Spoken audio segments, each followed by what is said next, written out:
Ketua Umum Golkar yang katanya tetap akan maju Pilpres meskipun survei menunjukkan, dan saya tahu ini survei internal juga angkanya nggak jauh-jauh, hanya 0,3% gitu ya yang terakhir disebutkan. dan kemudian Erlangga kemarin kelihatannya juga tetap firm dia maju, apalagi dia bilang terima kasih karena sekarang elektabilitasnya merangkak naik. Bayangkan 0, saja merangkak naik itu karena dibantu baliho oleh para pengurus-pengurus di daerah. Jadi berapa sebenarnya elektabilitas sebelum dibantu baliho di daerah-daerah itu?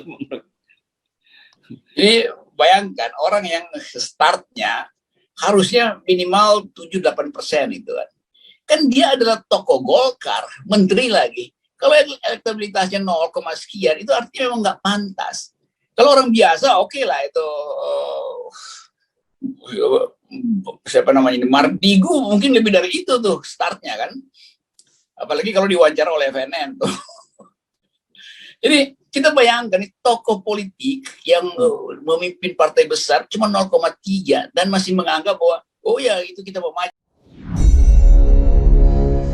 Mak dek jantung ini ketika Om Rocky ngomong tadi. Dia itu punya lidah api. Kalau ucapannya sudah terlontar, ntar nyalon beneran dan jadi itu si Mardigu. Bagaimana Om Rocky? Lah kan repot para all mind. Menurut pendapat saya pribadi nih ya, seperti nanti di tahun 2024, perpolitikan itu bukan masalah calon atau individunya siapa lagi deh. Yang lebih penting adalah konsep bernegaranya dan siapa saja tim di belakangnya yang mendukung dirinya. Kita mencontoh negara demokrasi Amerika.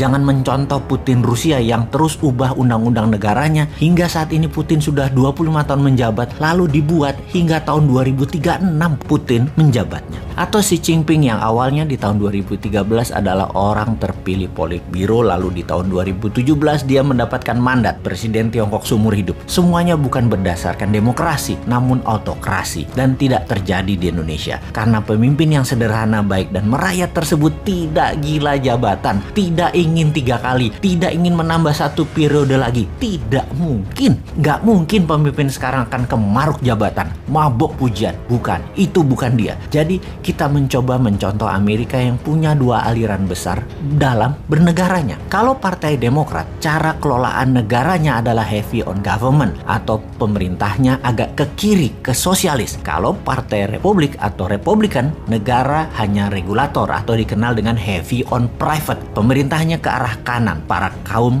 kapitalis. Di sini kita melihat calonnya siapa dan membawa alirannya apa. Kalau Partai Demokrat pasti naikin pajak, namanya juga sosialis. Kalau Partai Republik pasti turunin pajak, namanya juga heavy on private atau swasta. Kembali ke komen Om Rocky, maka 7 presiden yang telah lalu ditambah 10 calon yang ada di pajangan 2024 adalah model kiri, model sosialis. Dan untuk pertama kalinya ada calon si Sontoloyo ini yang dari kelompok New Mind menggagas ke arah kanan, heavy on swasta, ke arah pajak turun dan ke arah membela UKM 100%. Jujur, belum pernah ada. Jadi bagaimana kalau konsep New Mind didiskusikan terlebih dahulu? Kalau memang tidak diterima, ya buat apa dimajukan? Bener nggak? Sontoloyo apa pantes? Itu harus dibongkar dulu. Sungguh, di setiap pejabat negara atau pemimpin negara pasti punya genre atau aliran di dalam mengelola ekonomi negaranya. Ada negara liberal, sosialis, kapitalis ala Amerika, sosialis kapitalis ala Tiongkok, dan banyak lagi yang dimodif sana-sini sesuai dengan keilmuan pejabatnya. Kita coba fokuskan. Dalam pemerintahan yang sudah berjalan 3 presiden terakhir di Indonesia ini atau 20 tahun terakhir ini, posisi ekonomi bernegara masih mementingkan upper of pyramid atau elitis. Ini membuktikan bahwa di sisi ekonomi 3 pemerintahan terakhir mengadopsi sosialis elitis ala Partai Demokratnya Amerika dan ala komunis Tiongkok. Jadi dari kacamata awam, kita lihat para calon 2024 mulai dari oposisi, juga incumbent termasuk Pak Jokowi yang katanya sangat minat menjabat 3 kali walau saya katakan nggak mungkin karena beliau orang baik dan tidak rakus jabatan.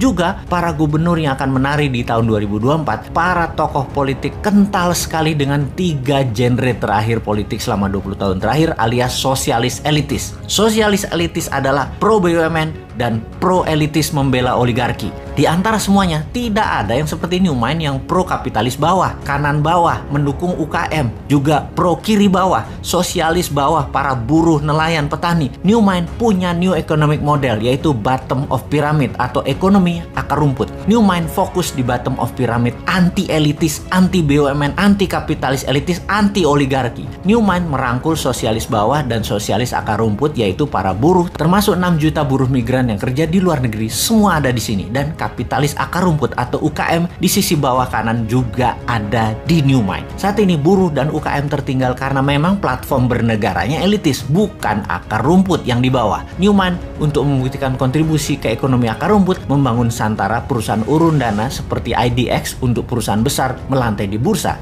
UKM melantai di Santara. Sama semua aturannya, hanya saja ini untuk UKM. Itu sedikit kontribusi dari sisi swasta membuktikan MMT bukan hanya teori tapi bukti nyata. Jadi inilah yang harus didiskursuskan, diwacanakan, disiapkan bangsa dan negara dalam periode ke depan untuk memutuskan, untuk berani mencoba sesuatu yang baru seperti mengambil MMT, mengambil New Mind yang beraliran bottom of pyramid, ekonomi akar rumput, sosialis kapitalis akar rumput. Beda dengan 7 presiden yang menjabat yang lalu. New Mind heavy on private, membela swasta, UKM, buruh, petani, dan nelayan. Atau tetap mau dengan old mind yang berhutang dengan IMF dan FDI-nya Tiongkok. Monggo dipikirkan dan diviralkan.